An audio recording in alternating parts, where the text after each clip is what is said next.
Qui était Mohamed Ali? Il s'appelait Cassius Clay. Né en 1942 dans l'Amérique ségrégationniste, il découvre la boxe à 12 ans après s'être fait voler son vélo. Furieux, il dit à un policier « Je vais lui régler son compte ». Le policier répond « Alors tu dois apprendre à faire la boxe ». Ce jour-là, le monde a commencé à entendre battre le cœur d'un roi. L'ascension championne olympique à 18 ans, champion du monde à 22, mais Mohamed Ali n'était pas juste un boxeur, il était un poète du ring, un danseur, un provocateur. Je flotte comme un papillon, je pique comme une abeille. Il se battait pour la victoire, mais aussi pour la dignité. Au début des années 1960, Cassius Clay, jeune boxeur talentueux, brille sur les rings, mais cherche encore un sens plus profond à sa vie. C'est alors qu'il rencontre Malcolm X, figure montante de la Nation of Islam, fière et sans compromis. Avant de continuer, je vous invite à vous abonner à notre page. Car il y a des récits oubliés, des héros effacés, et aujourd'hui nous faisons revivre leur voix. Abonne-toi alors. Malcolm X devient pour Ali un mentor, un frère, un guide spirituel. Cassius Clay se convertit aussi à l'islam et devient Mohamed Ali. Mohamed Ali et Dr. Martin Luther King.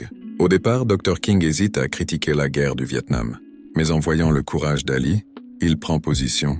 Il déclare « Je parle au nom des pauvres, qui sont envoyés mourir pour une guerre injuste. » Ali et King deviennent alors des symboles de la résistance morale contre l'injustice sociale et la guerre.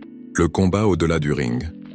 En pleine guerre du Vietnam, il dit non à l'enrôlement militaire. Il refuse de tuer des innocents. Aucun Viet Cong ne m'a jamais causé du tort. Il perd son titre, sa carrière est suspendue, mais il reste debout, fidèle à ses valeurs. Un homme debout vaut mieux qu'un champion à genoux. King Kong au Zaïre, 1974. Kinshasa lead a rumble in the jungle. Face à lui, George Foreman, invincible, surnommé King Kong. Ali encaisse, provoque, fatigue la bête avec son célèbre rope à dope. Puis, 8e round, boum, le géant tombe, Ali gagne. Non pas avec la force, mais avec l'intelligence et le cœur. L'héritage même malade, Ali reste un symbole. Il inspire le monde, les jeunes, les pauvres, les combattants. Je suis le plus grand, parce que je ne me suis jamais couché. Il est devenu plus qu'un boxeur, un guide, un monument, une lumière.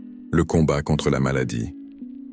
En 1984, alors qu'il est déjà une légende vivante, Mohamed Ali est diagnostiqué avec la maladie de Parkinson. Ali, l'homme qui dansait sur le ring, tremble désormais en silence, mais il ne fuit pas. Il continue à voyager, parler, inspirer.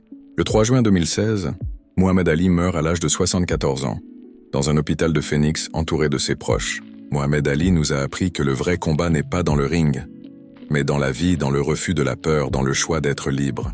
Il est parti, mais il ne s'est jamais couché. Sa lumière brille encore dans chaque ring, chaque combat pour la justice. Si cette histoire vous a inspiré, abonnez-vous, partagez-la. Car des héros comme Mohamed Ali ne meurent jamais. Ils vivent dans nos luttes,